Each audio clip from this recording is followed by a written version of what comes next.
All right. Welcome back. We are in the thick of it. We're on the downhill slope, folks. We've finished up understanding ourselves and our child. We are deep in the middle of problem solving. Anyone have thoughts this past week about problem solving, about kids do well if they can, looking at problems as opportunities? I got one right here. I don't usually Go for it. So something that keeps coming back to my mind Yes. is that while incorporating all these, they're great assets, my mind keeps running to time. Yes. Time for work, time for kids, time for drop-off, time for pickup. So finding a way to, and I don't know if other people struggle with that as well. Sure. So while trying to incorporate it, there's still that. I'm always like, ooh, Yes. I gotta go. So I think that's a good tension. And you're right. And I won't lie to you and tell you this is going to, say, well, I would put it this way, though. It's kind of like, where do you want to invest your time? Because you can invest a whole lot of time in a whole lot of meltdowns or a whole lot of problems that kind of keep happening again and again. And that's time consuming also. Or take some time to try to get a little bit more proactive with some of this stuff. But you're right, it does take extra time and extra energy. It's a lot easier to say, just go to your room. That takes like this much time. But in the long run, when we're really looking at building relationships and that relationship, that capital that you build with your kids through those moments that you spend, I would argue is probably going to save you time in the long run. So it's invest short. So it's a short investment or maybe a long investment here. But you're right too in that you have to find the right time to do this. If you're rushed, this won't feel good for you or for your kid. If you're already in the midst of a meltdown and lids are flipped, probably not our best time to be doing it either. Because we want full access to our frontal lobe. We want full access to the very best thinking skills that we have and thinking skills that our kids have. So some of this stuff is it's like, put a little pin in it, put a bookmark in it, think about this is happening now. And Ross Greene has this great quote that I use all the time of never let a good meltdown go to waste, right? When you're in the midst of a doozy, when you're in the midst of like a big argument, this is a great opportunity to really take stock, to really think about what is going on? How did we get here? What triggers were pulled here? What lagging skills might my kid be exhibiting here? What lagging skills am I dealing with in myself right now? So really taking that time and giving yourself that mercy, giving yourself that grace of like, okay, I'm doing that thing that I probably don't like and I'm probably going to regret later. And this is where humility comes into it too. We're not always going to get it right. We're not always going to do it right. And when we don't do it right, we can either just get overwhelmed with like the guilt and the shame stuff that doesn't do us a whole lot of good.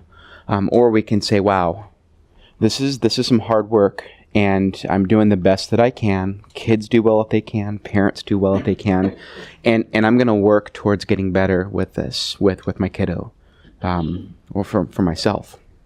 Good question, though. Thanks. Any other thoughts, questions? I like that you brought that up, Jack, because this is not, you're not alone in this. A lot of times, remember, to see a lagging skill, we have to have two things. We have to have a skill that's missing and the demand for a skill, right? And school and home are a lot of times really, really different kinds of places, and they demand different things. I'll give you an example that's kind of like that. A child that I worked with a long, long time ago went to one of the ESD school programs where it was very, very structured, lots of rules, lots of routine, and this kid thrived in that setting because he was just so hungry for that structure and those rules and the routine. And when he would go home, life would just fall apart. And I was like, man, and it's really easy to get judgy. The school could say, what are you doing? This kid's just fine at school. What are you doing to him at home? Or sometimes it's vice versa. Sometimes the kid's just fine at home. And school is just so triggering. It's because school and home sometimes, for some kids, demand very different skills. So for this kid, I decided I'd go do a home visit and go check out home, go do a family therapy session there in the home. And I walk in and it's like full-blown Eugene, lava lamps and lights and posters and Jerry Garcia on the wall. And there's like the art products and stuff everywhere. And it was like, it was a beautiful place, but it was, and I saw this like little trail to the kid's room, to his desk, to the computer on his desk. And where do you think that kid wanted to spend all of his time? It was right there where life was just predictable and he could kind of shut out some of the chaos that was so hard for his brain to deal with. So yeah, it's not uncommon for kids to be doing really well in one setting, not so well in another setting. And when they're not doing so well, this is when we get curious and we start asking ourselves, instead of judging ourselves or judging the environment, get curious about the kiddo. What's going on for him? What skills might be missing for this kid? Which is a perfect segue. That's what we're going to look at tonight. We covered the changing the thinking last week. Tonight, we're really going to look at understanding missing skills, and we're going to start getting into plans for problem solving. Once we get a good understanding of our kids' lagging skills, the next thing to do is do the actual work. This is where you're going to take your time, and it's going to take a lot of time sometimes to actually get in there and do some of the problem solving with our kids to help them get better. So we covered change how you think. Tonight we're looking at identifying skills.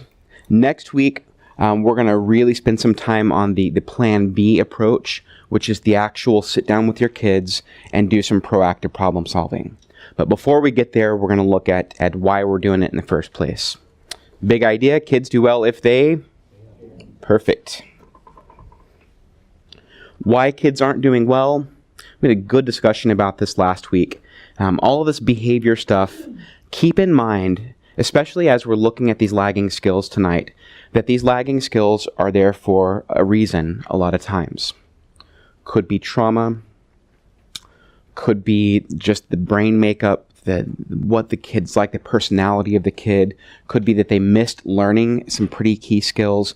But usually those skills are missing for a reason. And I really like Ross Green, in his exploration of this, didn't put a whole lot of hard, fast rules and say, well, this is why skills are missing, and that's always why. And if you can figure this out, then you'll have peace and rainbows and everything will be great.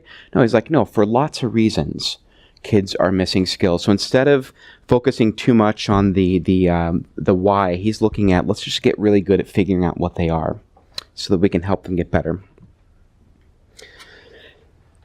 As we're looking at assessing lagging skills, just a quick recap from last week too, your explanation guides your actions. How you explain your kid's behavior is going to decide how you act with your child, how you intervene, the steps that you take. And this is true not just with our kids, but this is true with each other as well. With our partners, our spouses, our friends. If we have this explanation that this person is doing something just to irritate us, we're going to act as if that person is trying to irritate us, and we're probably going to be a little defensive, or probably going to come at it from a place that's maybe not so kind and not so empathetic. But if we can look at this as all people generally are doing as well as they can, and maybe missing some certain skills, this gives us a little bit more empathy to be able to do this. So think about your explanation guides your intervention. Your explanation guides your actions as we're looking at our missing skills tonight. And what we're going to get, we're going to go through a whole list, of a very comprehensive list of lagging skills tonight. And what this is going to do is get you a better and more complete understanding of problem behaviors. We're going to run some diagnostics tonight, folks. We're going to look at the origins of a lot of behavior problems. And it's a really comprehensive list. It's really good. I mean, I've yet to really find a problem that doesn't fit on this list somehow. So look for some understanding specific to your situation, to your kids, or whoever you're in close relationship with as we're going through this list. If there's something that's really bugged you about somebody, something that's really frustrated you about your parenting experience. See if you can find some answers. See if we can find something that gives a little bit better of an explanation for why these behaviors keep happening again and again. And what that's going to do is it's going to swell your heart with empathy. All of a sudden, you've got an answer. You've got an explanation. Instead of just feeling irritated, you can go to, wow, this is what the world looks like through the eyes of my kid. This is why these things that I ask them to do are just so hard sometimes. I'll give one more story to illustrate this. Another kiddo that I worked with, we were doing a family therapy session with this child in one of our therapy rooms, and there was this like spinny chair, which, I mean, I don't know why someone thought that was a good idea to put that in the therapy room, but it was, and we have a kid who is one of the most profoundly attention deficit children I've ever known. I mean, just can't hardly stay in his skin. Just really, really moving. Even pretty medicated. A lot of interventions going into this, and we're sitting there, and we're talking, with the mom and the child, and the kid starts spinning, of course, and the mom says, "Would you please stop spinning?" The kid says, "Okay." And we keep talking. A few seconds later, what's happening? Spinning again. Spinning. Mom says, a little bit less nice this time, "Would you please stop spinning?" And the kid's like, "Oh gosh, I'm sorry. Third time, fourth time. All of a sudden, I start realizing that thing that we're talking about, family therapy stuff, was needed to take a back burner to what was happening right here in the moment. So we just jumped into kind of a plan B about, wow, it looks like it's really, really hard for you to sit still while we're talking about problems. I wonder what's going on. Can you tell us a little bit what it feels like as mom keeps asking you to sit still?" And he went into this beautiful explanation of what it felt like to be a kid with profound ADHD. And he says, I tell my brain to stop, but my brain doesn't listen to my body. My body doesn't listen to my brain. And I just get in trouble all the time over this stuff. And it's like my body just won't do what I ask it to do. And I was like, wow, that's empathy. We had this moment where we could see the world the way it looked for this child. And all of a sudden, what looked like disrespect, what looked like not following directions, what looked like just being kind of irritating, it took on a whole new world for this mom. And she had this really beautiful moment of insight of like, wow, that's what that feels like. All the time I thought you just weren't listening to me, but I get that this is really hard for you. Then you start thinking about, what does the world look like when your body won't do what you tell it to, and your brain and your body don't talk together so well. And think about all the times your body's demanded to be still. Sit like this, don't move, and all of the frustration that you would feel. It's like, wow, that would be really tough. So our explanation guides our dementia. We got a better understanding of what that felt like. We got some better empathy, and really we got to a place of some more effective and lasting problem solving, even in that moment for the kid. So we got to hear mom's concern. We got to hear that when she grew up, this is how you show people you're listening to them. You show them your eyes and you focus. And it was hitting some deep stuff from her from when she was a kid, and what it felt like when she would get corrected, and she was in the therapy session, wanted to put on the best. I don't know why she wanted to put on a good show for the therapist. That's why she was there in the first place. But it was embarrassing. So we got to hear her side of it too. But we got to really come up with some solutions that would work well, where mom still got her concerns met. She was heard and listened to in that session, and the kid was able to.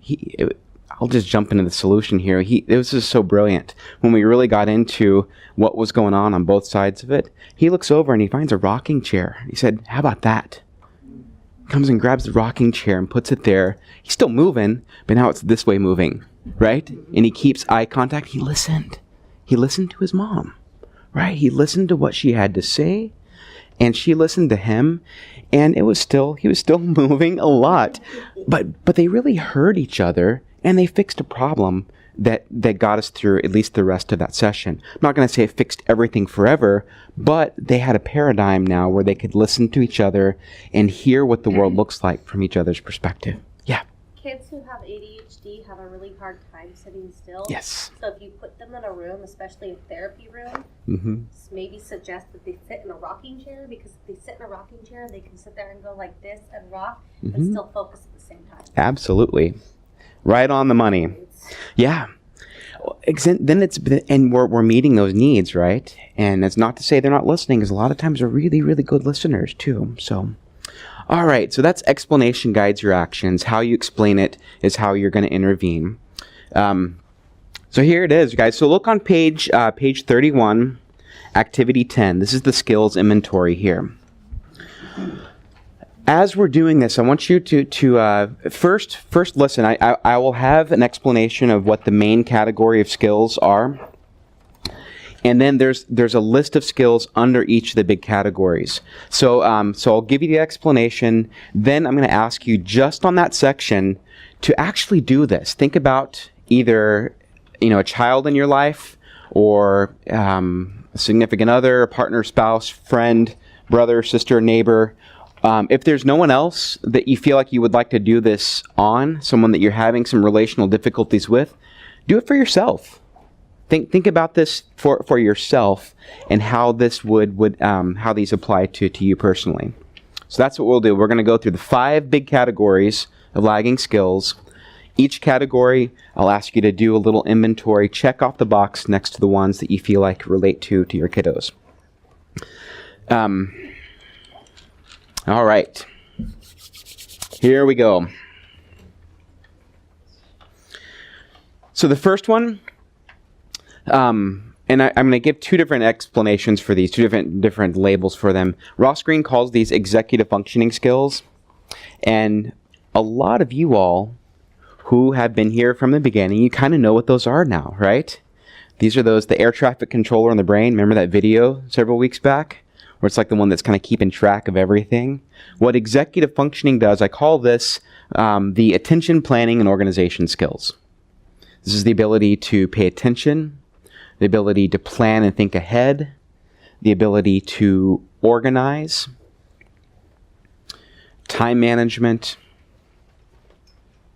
anticipating consequences of actions, impulse control, taking turns, not interrupting. People who are good at this stuff, what this looks like is I'll ask you, what do the rooms look like? Clean. Yes. Extremely clean. How about their school backpacks? What do those look like? Organized. Organized. Are they on time, not on time? They're always on time. Usually early, if that. These are people, if you're good at these skills, you're really good at planning ahead. You're good at starting something and finishing it, right? And not paying attention to that squirrel that's out the window. This is the shiny stuff. You can say, okay, cool squirrel, but I'm going to get back and finish this, right? These are people who are able to do things that maybe are not their favorite. There's this principle of and we all do this, where we have things that we like to do and things that we have to do. Which usually gets done first. If you're really good at executive skills, you're going to do the stuff that has to get done first, and then you're going to do the stuff that you like to do, because you can prolong gratification long enough to get this one thing done, so that you have the rest of the time to relax or play or have fun or do what you like to do. That's what people who are good at executive skills look like. People who have lagging executive functioning skills just flip the script on all of that. Things get lost a lot. Things are not very organized.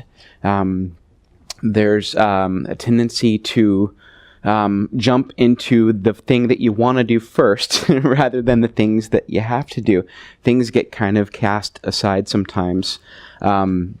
Maybe not so good at planning, time management. You're always kind of running over. You schedule stuff too close together. Think that you'll be able to get things done, and invariably we end up overbooking ourselves and things like that. Just self-disclosure, yeah, that was me running around setting up that training over there. And then this one here, right before I started, we all have lagging skills. We do. So that's the executive skills, attention, planning, and organization skills. Take just a minute and fill out that one little section there on the executive skills for the person you're thinking of. Yes? What's the difference between lagging skill or personality? Ooh, that's a good question. Maybe the difference may be philosophical. I think if you're lagging certain skills, it may come across as a certain personality type. And I think certain personality types maybe lean different directions too. Yeah. I'll have to think about that once more. I like that question.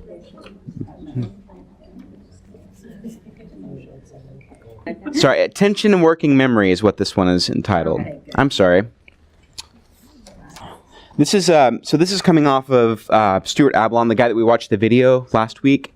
This is his list. Dr. Green has his list also, and I have my list, which we're going off of here. So they're all pretty much the same. They're a little bit different language. I like the language. It's a little bit more simple, a little more descriptive, things that help you remember them. Because executive skills doesn't mean a whole lot necessarily. But that's what they are. What if you don't have a child old enough that can do these skills yet? I think about it for yourself, maybe. Yeah. Mm-hmm. My daughter's only like almost 5 months. Yeah. 5 months on the 14th. Yeah, she's got a lot of cuteness skills, a lot of make you smile skills. Yes. But developmentally, that's her job. Okay, we'll go on to the next one. This is it's the top one on your list on the page here. This is listening and talking skills, or language and communication, or what Dr. Green used to call it was language processing skills, which I kind of like, that the processing of language. Language processing, or the language and communication skills, listening and talking is what I call it, has both of those components. It's two-sided. There's what's called expressive language and receptive language. Expressive, it's like I'm giving language. So there's skills involved in you being able to formulate something up here and your frontal cortex and get it from here to your verbal ability and be able to put words on what it is that those thoughts are. So getting your thoughts from here to here is expressive language. People who are good at this are good communicators. They express themselves well. They're good at probably some whole brain sort of stuff. They can take something that's like a right brain feeling and put a left brain word, a label on that. So they've got some whole brain sort of action happening for them. They're good at getting their needs met a lot of times because they can actually verbalize what it is that they need. They can talk about ideas. They can. There's kind of a social element of it also, being able to express yourself to other people. Yeah. And that's where Asperger's, which I suffer from, is there's so much of the forethought of what you were saying. But Sure. the execution isn't the issue, but the comprehension to the non-Asperger's brain is where people are just like, what? You're like, Yeah. It's so clear. Why don't you quite understand it like I do? Because Sure. it's so clear to me. And Mhm. like, what are you talking about? Your social... Yes. Thank you for sharing that. That's a good window into that. It's frustrating when it's not there, right? It's easy to blame or to judge, but it's like, wow, this is, if you look at it as a lagging skill or a missing skill, things start to make a little more sense for ourselves and others. So there's the expressive language. The other half of that, the other side of the coin, is receptive language. This is when other people are talking to you, being able to take in those words and process them well. Being able to put meaning on what's happening, being able to encode what's happening, kind of keep it in your memory, work around with it, that working memory piece with the language.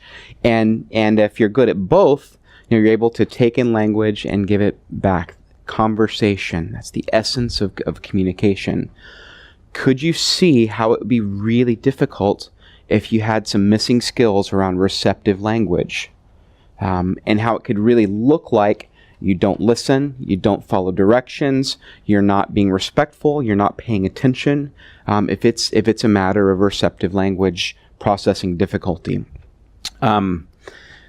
I've had kids talk about that. They said it's like, that someone's talking to me, especially grown up, and the words just get all jumbled up in my head.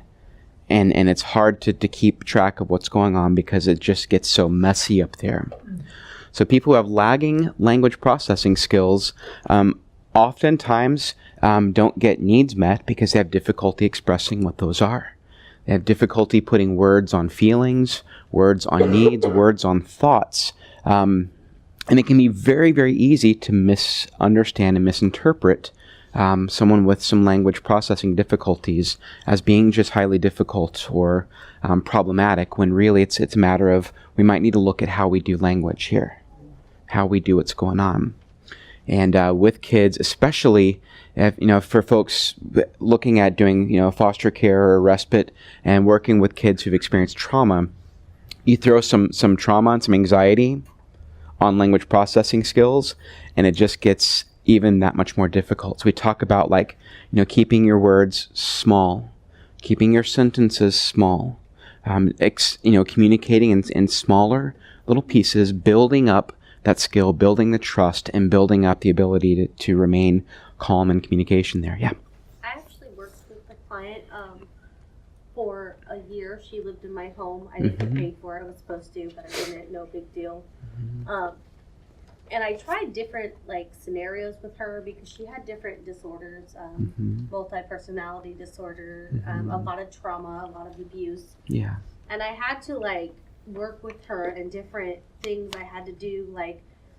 Sometimes I had to okay, when you're having a good behavior, well, what is good behavior? Because she didn't understand. Well, okay, yelling at someone to get what they want because of what she did at home is not how you behave. So what I did is I sat her down okay, well, we can't yell. That's not okay. And this is how you get what you want. Sure. And so then she understood. And then I'm okay, if you do this, then you get this. And I even created a chart with her. Nice. To where, okay, you visualize what you want and you visualize what you get. And then what you do here to get this is what you're going to do this to get this. So it's bringing it all down, slowing it down, making it visual if you need to, putting it in chunks, putting it absolutely. So that's thank you for that. Good example of going right to where the person is rather than where we would like for them to be necessarily. So go ahead and look at that one there. Check off any of those boxes that relate to your person of interest on language and communication skills. So the next one, I got my Gumby up there, Mr. Flexibility. This is, Ross Green called this cognitive flexibility. I'm not sure what it says on here. Yeah, cognitive flexibility or mental flexibility. I call this the go with the flow skills. To be cognitively flexible, you're able to go with the flow. People who are good at cognitive flexibility, go with the flow skills, are people who are generally pretty easygoing. People who are not going to get terribly upset if you change plans on them. They're going to be people who, if things are done out of routine, out of sequence, out of order, they're going to be okay with that. There's not a lot of rigidity in their thinking. They live in the grays, right? They're able to, instead of just black and white, they're able to see kind of a spectrum to life, and that it's not all or nothing, all right, all wrong, that there's bits and pieces of rightness and wrongness, goodness and badness, kind of in most scenarios. There are people who are also, they're flexible with themselves. They don't get stuck on certain ideas or certain even labels about themselves. Because the flip of this is people who are inflexible in their thinking will sometimes get what we call these inflexible, inaccurate self-cognitions, which means you say bad stuff about yourself and you're not very flexible about it. I'm no good at this. I'm lazy. Nothing ever works out. People are out to get me. Nobody likes me.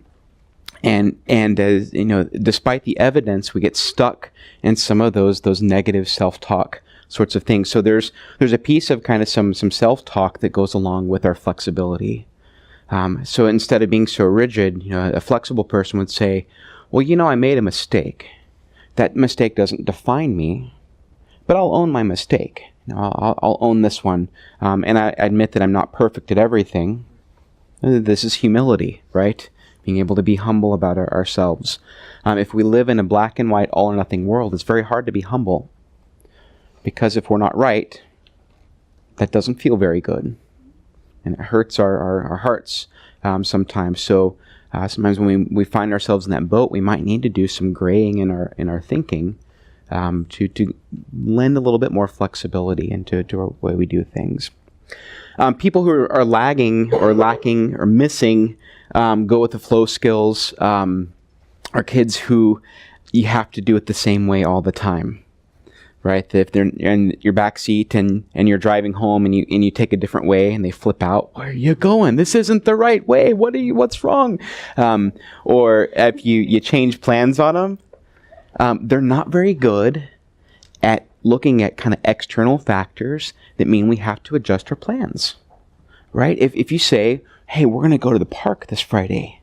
We're going to do this. We're going to have a picnic. It's going to be awesome. And then it's Friday. And what happens? It's raining, it's gross outside, it's terrible. And a kid who's lacking some cognitive flexibility, what are they going to say?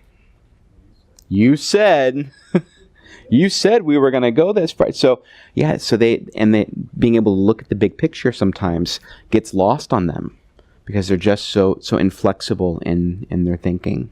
That's when you make an indoor park.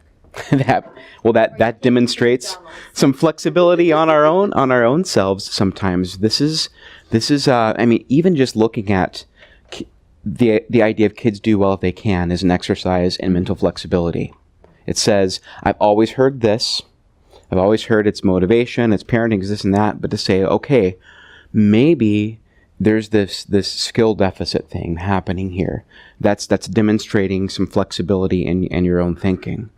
When you're able to alter your plans and say, this is what we were going to do, but I'm willing to do a different solution with you, that is demonstrating flexibility for your kids. That is showing them that, that's role modeling for kids who are not good at this. You may be the one person who's helping gray up their world. Who's helping to show them that things can be a little different there. So look at those there, the cognitive flexibility skills. Check off any of those that you feel like relate to your kiddo. Yeah, if we meet an inflexible kid with their own inflexibility, that's a power struggle, right? And the parent always has that trump card. We can try to. Okay, the next one. This is the emotional regulation skills. And when we're talking usually about behavior, talking about discipline, talking about conflicts with our kids, usually there is some flavor of emotional regulation skill difficulty that's there. I call this the dealing with feelings skill. And that kind of stick with you? Dealing with feelings. So this is the ability to, and this is kind of the essence of emotional intelligence. This is the ability to know yourself, to know your emotions, know what you're feeling, be able to put some good labels on it, be able to explain what it is that you're feeling, and maybe even why. There's an element of self-management that is a key component of emotional intelligence. It's knowing yourself and then being able to manage yourself. It's I know my triggers, I know my faults, I know when I flip my lid, and then I can recognize it, and I can do some self-care. I can take some steps back, take some deep breaths, do my stop model maybe, think about different perspectives, get curious, regulate my mind, put some left brain on my right brain, feeling some words. Emotional regulation is being able to tolerate the tension and the distress of the things that bother us. The things that are hard for us, the things that upset and disappoint us, being able to ride that out until our lids are back down and we're able to function again. Now, Dan Siegel has this great intervention that he does with kids called Feelings Come and Go. And it talks about it like, you see a cloud in the sky, and you can see it when they're moving. You see it at a distance, and you see it coming, and soon it's like right over you, and it's right there, but it doesn't stay there. The same way it came, it's also going to go. And teaching kids that feelings come and go is really, really important. And that they're real. We don't tell them, don't be angry, don't be sad, don't be mad, this is something that's telling you something about the world around you. But we can say that feelings do come and go. When you're in the midst of that feeling, a lot of times, because it's a right brain experience, you're going to feel like it's going to last forever. So being with our kids to hold that emotion for long enough for them to regulate their brains again and grab some left brain logic and understand. So even saying feelings come and go, that's left brain. That's fact. That's logic. Speaking logic to that emotion is sometimes really helpful for those kiddos. And as much as it's important for our kiddos, it's also important for us to know the feelings come and go. And when we're at our max and we're not our best selves, to remind ourselves this will not last forever. Feelings do come and go. I'm not going to reject it. I'm going to look at it. I'm going to be curious about it. But that's what emotional regulation looks like, is writing out those intense moments and getting to a place of calm. But it's also, really embracing those feelings too. So folks who are not good at this, people who are missing these skills, what does this look like? Examples? Kids who don't regulate emotions well. They get frustrated very easily. They can't tolerate frustration well. When Dr. Ablon was talking about that, the people who do their homework versus those who don't, people who can regulate their emotions, maybe they don't like to do their homework, but they tolerate it, versus the kid who just can't tolerate the distress of that moment. And that's when we get the meltdowns, the shutdowns. We get a lot of verbal, a lot of intensity. This might even be where some of the aggression comes from, is that's a very end run of a kid who is emotionally dysregulated, is your body's not even regulated. So the hitting, the kicking, the punching, the spitting, those things that are saying, this is just so awful that this is the best way I can express to you what's going on. Sometimes you get some really grandiose kinds of words at this point too, or some kids who might self-harm, or kids who might talk about suicide at this point. And it should always be taken seriously. And there's an element sometimes of, I don't necessarily want to die, but this is the best way I can express to you how awful my inner world is right now. And being able to kind of work that through and tease apart what's going on for kids, super important. So take a minute, look at the skills under emotion and self-regulation skills. The last one is social skills. He calls it social thinking skills or social skills. When we're talking about this is really about the ability to relate to others well. People who are good at social thinking are people who, they have a lot of empathy. They can tell what other people are thinking, what other people are feeling. They can see the world through others' eyes well. They can read the room, meaning they know what's expected of them socially. They tend to make friends well, and not only make friends, they tend to keep friends well for a long time. They can manage the nuances of what it means to be a friend over a long period of time. And it's not always great. Friendships do this. And people with good social skills understand that and say, okay, I'm here for you down here, and I'm going to also be here for you up here, and we're going to ride these things out together. They're good at even like picking up on facial cues. They can pick up kind of how you're feeling. You've had those friends before that you say, they're like, hey, how you doing? Fine. And they look at you like, yeah, you're not fine, right? That real and like emotional social intelligence where they can kind of pick up on what's going on. They kind of know the rules of engagement in terms of how you make friends, how you engage in like play activities. A good way to look at this is go to the playground, look at the kids and see what's going on. you can pick up really quickly the kids who are have a lot of this kind of social intelligence, and kids who maybe this is a lagging skill. If you're going to meet somebody and you go push them down because that's how you make friends, that's not going to go so well for you after a while. About anything else on that? Oh yeah, this is a big one too. It talks there on one of those about being able to understand how your actions impact other people. So people who are good at this relating to others, when you've done something, you can tell how other people think about it.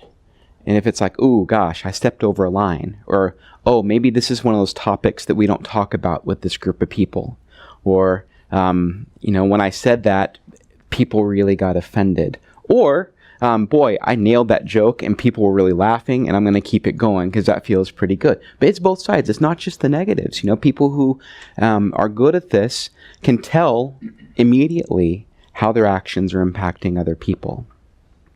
All right, so go ahead and fill that one out there. All right, let's get started. Are you ready to diagnose? Are you ready to assess some lagging skills? You got your list there. Here's the big list up here. If you can see one of these or more from the big list, that's great. But if you want to break it down even further, if you want to find something specific from the executive skills list or something like that related to this, we're going to watch a video. This is from the television show Parenthood. If you've seen this or not, but it's a good example here. You will be triggered maybe a little bit by some of this because you're supposed to be. I mean, this is you feel the tension as you're watching this. You're going to want to say, well, what this kid needs is, boy, they just need to do more. I'm going to challenge you as you're watching this to look at this through the lens of kids do well if they can, and assess what may be missing for a little Max here. Ready? Here we go. Wrote my name on the last one. Thank you. My 6 stickers? No, I have your 2 stickers, Max. No, I'm supposed to get 6 stickers. No, we changed the rule, remember? Now that you're getting older and so grown up, we're weaning you off the stickers. Fair. So I you finished get my 2. homework. Max, take a deep breath. I don't want to. Max, getting upset's not going to change it. You get 2 stickers. I don't like this new rule, and I don't like you. It's just, Max, I just Max. don't, it's not fair. Why did you have to come here today? Calm Why down. did you have to change the rule? You just ruin everything. You're an idiot. You're an idiot. You just think that you're helping me, but it's a joke. I haven't learned one single thing from you since you started. Max, Whoa. Stop it. Max. Hey, You're useless. that is enough. I don't want you to pay Max. Max! Oh, hey! Holy. Fill in the blank. All right. What do we see here? What is missing? What's missing for Max? Information. Im- More information. We have no idea what's going on in that kid's head or anything else outside of that situation. What? He's very black and white. He's what made you think that? Because he has rules. Yes, he has rules. And that gives us a little bit of insight into his head of like, you said, this is the way it always was, and now you're coming and changing the rules on me. And you kind of get that sense of it doesn't feel fair. This is the way we've always done things, and now you're just going to throw this new rule on me. For some kids, maybe they'd be able to handle that. But if you know that Max is very concrete, rigid, black and white thinker, we might go about this a little different to help him be able to deal with some of these transitions. Because he's going to have to at some point, right? I mean, he's going to have to be able to deal with life that's not very predictable. Just telling him, be more flexible. Just do it. Just be more flexible right now is not going to make that ability for him just magically appear. Anything else? Yeah. When she started off with the 2 stickers, she said, remember, we talked about you're getting 2 stickers. Yeah. But clearly he didn't remember it. Sure. So somehow that information, at least she thought was conveyed, and he didn't. Mm-hmm. So what could that be? I guess like a listening skill. Could have been a listening thing. Could have been while she was doing this great job explaining, hey, this is going to come next, he's thinking, Pokemon or, video games or something in his head, not even listening, not able to process what's going on. Yeah, absolutely. Or I like to mention also the memory thing. It could be we talked about it, but keeping that in my working memory right now is not happening. Yeah. Some kids, you have to repeat it several times before they actually Sure. sink it into their head. Mm-hmm. Yeah. Any other missing skills? Yeah. I think actually it's probably a little deeper than that. Mm-hmm. Probably not about the stickers at all. Mm-hmm. It's more along the lines of what you were probably saying earlier is that was the chance that he was looking for to express a whole day's worth of Sure. that feeling Yep. at that moment, and that's the transition phase for the click. The Yep. click set up there to see the behavior thing that you wish. So what's he not good at regulating? Emotions, right? And I think you're probably right. For a kid who has low skills around flexibility and he's being asked to be flexible all day long, and then finally he's with someone that maybe he trusts a little bit, and he's like, I'm losing it. It's like all this feeling that I've been holding it together all day long, you're seeing it now, right? But you're supposed to be the one that doesn't do that to Right. me. You're Exactly. the one constant. What is wrong with you? Yeah. That's what he really wants to say. He does. He just wants to be understood and known. But he doesn't realize that the one constant is him. Mm-hmm. And the same goes for all of us. Whenever we have a problem or something good happens, the one constant in your entire life is you. Mm-hmm. You're the one who's always present. Sure. And we can be present with him too, and help him through some of this. Anything else skill wise that he might be missing? Communication. Well, maybe appropriate communication. How are his verbal skills here? He's kind of flowing with some of that. I think he wanted to do that. But being able to communicate in a way that's like, yeah, getting a yes, getting to the core, some of the emotional explanation, even maybe some of the social skills around. I may feel this, but how do I express this to you in a way that's helpful? He probably has a really hard time expressing things in a way that people want to sit with him and help him work through this. Yeah. I have a question. Mhm. If you're in that situation with a child and they just flip their leg, Yeah. and it stays flipped, Yes. how would you recommend bringing their leg back? Few things. First is don't let a good meltdown go to waste. Assess. Think about it. That's going to get you curious and less emotional, right? It's going to get you regulated so that you're able to deal with this from a place of calm. You're going to want to co-regulate. If I were with Max right then, I probably would have said something along the lines of, this sounds really unfair to you. I get, you thought that it was this way, and I changed the rules, and it looks like you missed that. And I could see how that's blowing your world up right now. I can see how that's really tough for you. And this is we're going to name it to tame it. You feel frustrated. You feel like this is unfair. You feel like this is unjust. We're giving him some left brain language, some words to go with his right brain experience of my world is blowing up, right? So we're going to name it to tame it. We're going to engage, not enrage. We're gonna try to. She's kind of just sticking with the party line of these are the rules, this is the structure, this is the this, and it's just adding fuel to his fire. We want to help him to regulate. He's gonna need to co-regulate. He's gonna have to borrow our calm in that moment. And if we don't have any calm, we might need to give ourselves a break to be able to get some calm so that he can borrow it. Nice job. So he's good at expressing himself verbally. But a lot of the other things were really difficult. You see how this works? This kind of ruins you in a way, because you kind of start looking at all of this stuff from this place of like, you start to get more curious. And like, I wonder what this is. I wonder what may be going on for that person. I wonder what skills may be happening there. All right, we're going to go on to the next one here. This one's kind of a stretch. So this is, you probably, some of you will recognize this one. Oops. So we're going to see what skills are going on for Billy here. So now the cell's happy. But there are these other molecules saying, hey, we'd like some energy too. And it uses its own pigment molecule, chlorophyll, to carry out the action. This does not make the ribosomes happy. And poor chlorophyll is caught in the middle of this. Chlorophyll? More like borophyll. Right? He's a little bit stuffy in here, huh? Don't talk to me. Chloroplast says, And why is that? Because you're a loser. I don't know from these ribosomes.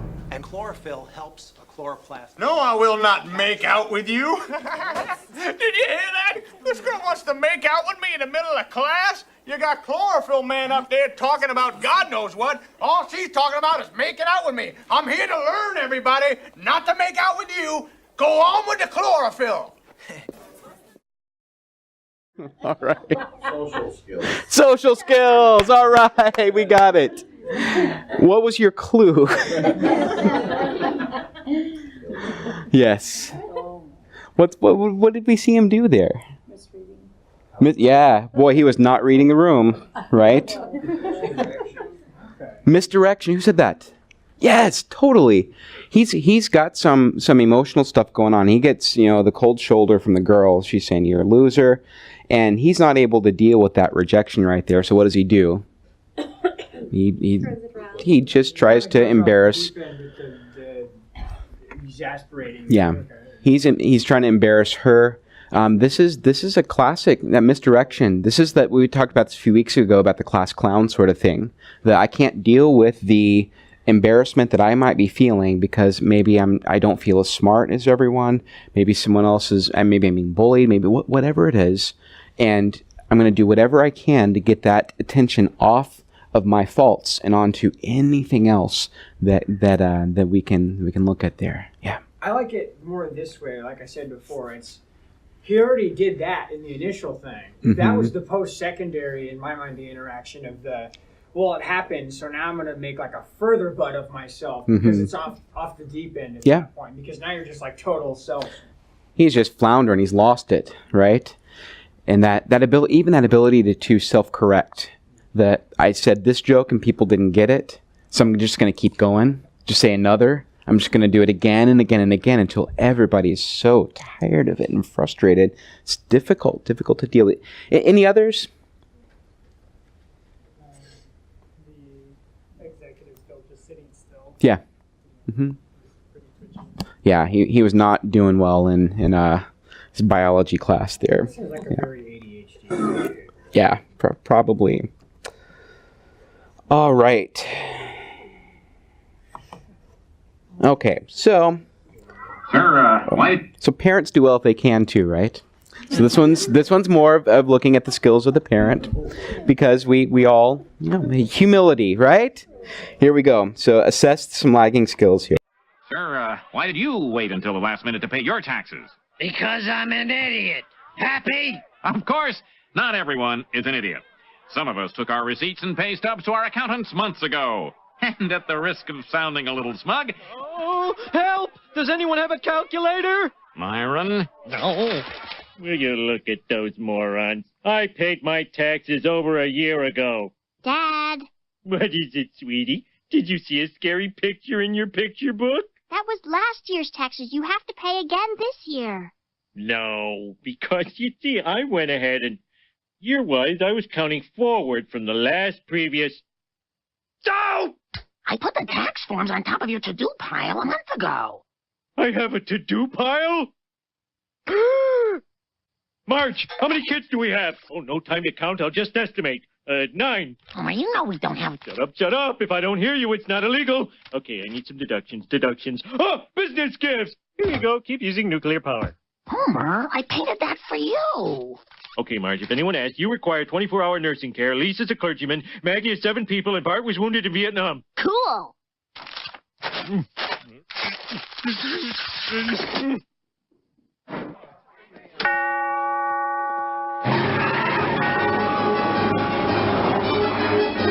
I don't see it, it's not illegal.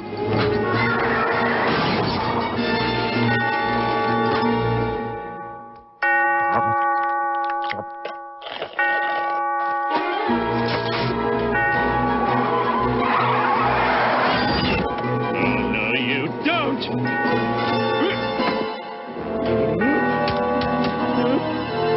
get in there, drop.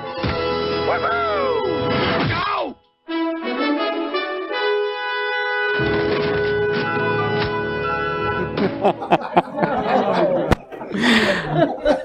All right. Homer does well if he can. So what skills what do we see missing here? Everything? Be more specific. What do you think? Parenting skills. Yeah. Communication skills. Maybe some therapy. Executive skills? Yes. Why? The ability to plan. Keep the organization piece. Putting the stuff you need to do before the things you want. There you go.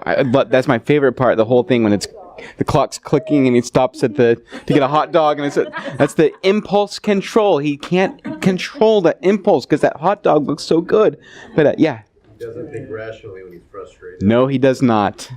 Procrastination and organization. So poor time management, poor planning skills, even some of the emotional stuff, the social stuff. She painted that picture for him, and he's just writing it off as the tax thing. It's just a lot of stuff there. So yeah, we all do as well as we can. Yeah. All right. So once you've got a handle on lagging skills, you're ready to start doing some problem solving. So the first thing is change how you think. Kids do well if they can. Second thing is look at the why. Why are kids not doing well? What skills might be missing for this kid? Third thing is how do we get these better? What are some things that we can do? Because you're going to come up against these lagging skills. That's the definition of problems and problematic behaviors. A kid is going to have a demand for something that they don't have the skill to complete. So what do? Instead of just looking at it as motivation problems, look at the skill deficits.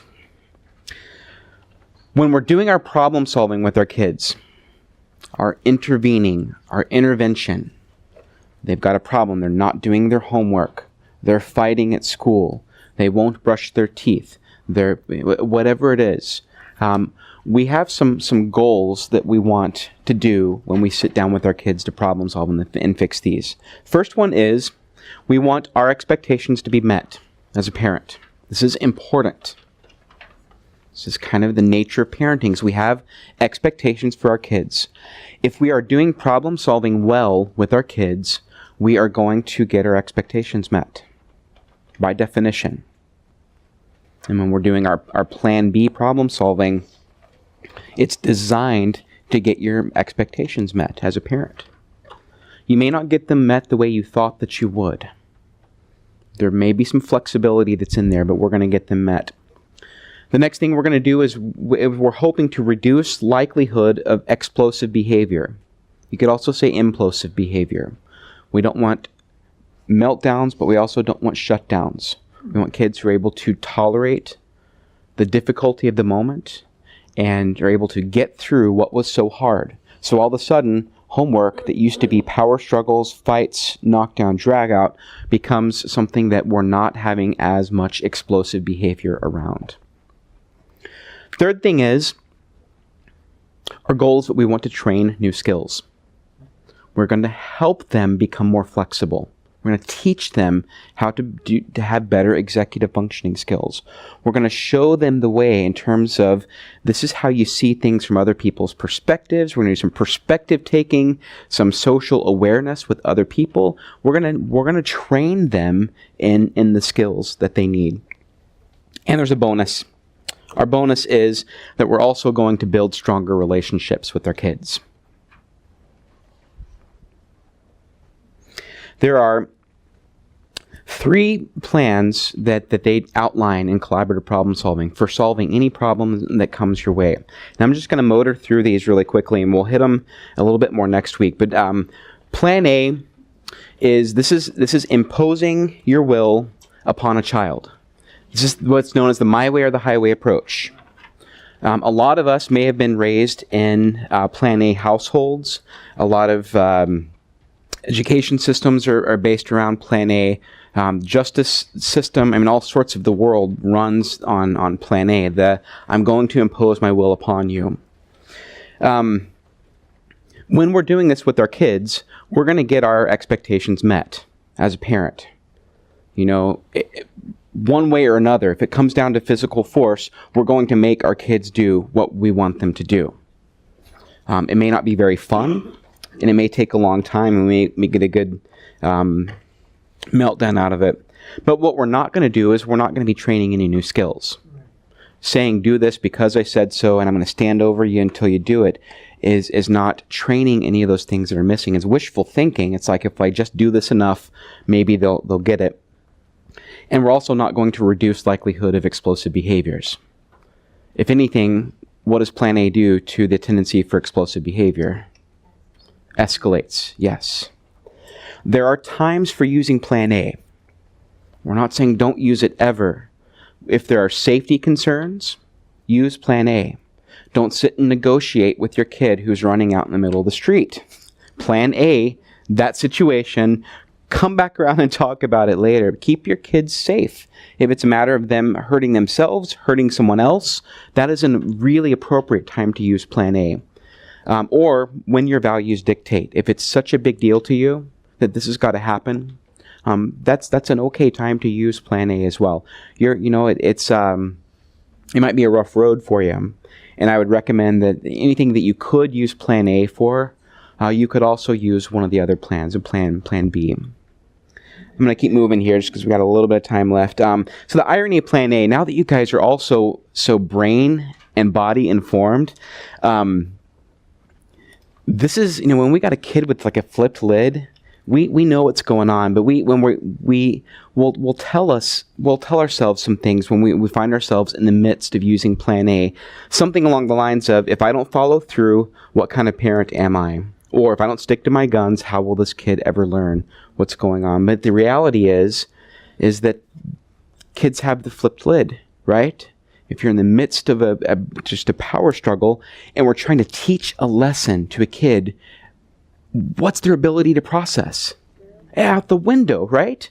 Not only that, when our kids are scared, when we're angry and our kids are scared or anxious, their body is flooded with cortisol, right? And if you remember way back what we talked about with cortisol, it inhibits the formation of new memories and it stunts the learning process. So if we're trying to teach our kids a lesson and they're upset and they're frustrated and we feel like we got to just dig in and, it's my way or the highway, our kids are at the least optimal for learning, the least likely time the kids will learn a lesson. We want to get them calm, get their brains back to a place where they can access our language and listen to what we're trying to teach them and help them through. So that's Plan A. Plan C, this is one we usually get a lot of kickback from. I want you to listen closely, because what it is there's some nuance to it. Plan C is temporarily removing your expectations, right? This is, I have the lady putting it on the shelf. It's like, you've got this expectation here, and for right now, you're choosing to set that aside. Why would you do that? Any thoughts? Why? Well, in some cases, in a lot of my scenario, there's been a lot of the Plan A implemented beyond what normally would be considered healthy. So sometimes that throw a wrench in it, Plan C is like totally surprising. Yep. And it's like a total flip around. You're Yes. like, whoa. Absolutely. Okay. It changes the dynamics, right? And if you're in a household where there's a lot of conflict and a lot of difficulty, throwing some Plan C will give you some peace for that moment. But the idea is you're going to come back to that expectation when the time is right. And this could be prioritization. Like, I'm dealing with this problem right now. I'm really dealing with that fighting at school thing because it's like wrecking a lot of stuff. And the clean the room thing, maybe we're going to let that one slide while we fix this one. We're going to come back to that. I like to be really overt with children when I'm using Plan C. I like to say, you know what? This is really important to me, and I can see that this is really not the right time for us to talk about this. I would really like to bring this back up again in a little while. So I'm setting that expectation up there. What it does is that it doesn't meet our expectations by nature. By nature, Plan C, we're setting our expectations aside for that moment. It also doesn't train any new skills, right? It's just keeping the peace for now. But what it does do is it reduces the likelihood of explosive behavior. When parents first start doing Plan C, one of the families years back coined the phrase Plan C guilt. Like you have this like, gosh, I should be doing something, but we really are. It takes a very skilled parent to do Plan C well, because you have to know the lagging skills, you have to know what's missing in your kiddo, you have to see this power struggle coming a mile away, and you are the one that's choosing your battles, not them. You can be the authority and decide, this is going to be more than you can handle right now, and I can see that, and I'm going to give some space for this, and we're going to come back to it and fix it later. So good for choosing battles, good for prioritizing problems to solve, temporary peace, but no long-term plan for helping our kiddos get new skills. Plan B, we're going to spend all week next week talking about this. This is when we're working together to find mutually satisfactory solutions for our problems. We are going to listen to each other. We're going to hear their perspective. They're going to hear our perspective. And we're going to invite the child to enter into the problem-solving process and generate some solutions. So what happens with this is that by nature of doing Plan B, this is one of those kind of name-it-to-tame-it, co-regulation sorts of approaches. We're gonna come into this softly. And I'm going to teach you how next week, how you're able to come at it from a non-judgmental, non-threatening way where your kids want to keep talking to you. We're going to help them regulate. So just by the nature of doing this problem solving, we're going to reduce likelihood of explosive behaviors now, but we're also going to reduce the likelihood of explosive behaviors in the future because we're going to proactively fix that thing that keeps messing up. That homework thing, we're going to get fixed. That screen time thing, we're going to get fixed. That fighting thing, we're going to get it fixed proactively, and we're going to have some ways that they can actually walk this out. We're also going to be training new skills, and like I said before, we're going to have our expectations met. This is useful for when you're finding long-term proactive solutions to ongoing problems. It works to co-regulate the brain. It connects the frontal lobe. We're going to get some right brain, left brain working together, and it's stimulating that whole brain thinking that we want, and that's so good for our children. So you see how that knowing yourself, knowing your kids really sets you up for being able to do this Plan B problem solving really, really well. And we're gonna know what we're doing for our kiddos. So final thoughts, just take some time to think about your kids' areas of strengths as well as the deficits. It's easy to think about just the negatives, but also think about the positives. Are there any of those things on the list that are good, your kids are really good at? Don't let good meltdowns go to waste. Save the plans for when you need them. It's okay to give expectations. If you give an expectation, kids are fine with it.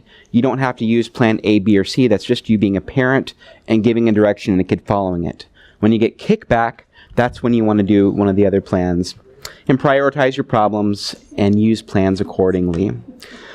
All right, have a great week. If you guys would, if you want to fill out those feedback sheets, those are great to help guide the rest of our time together.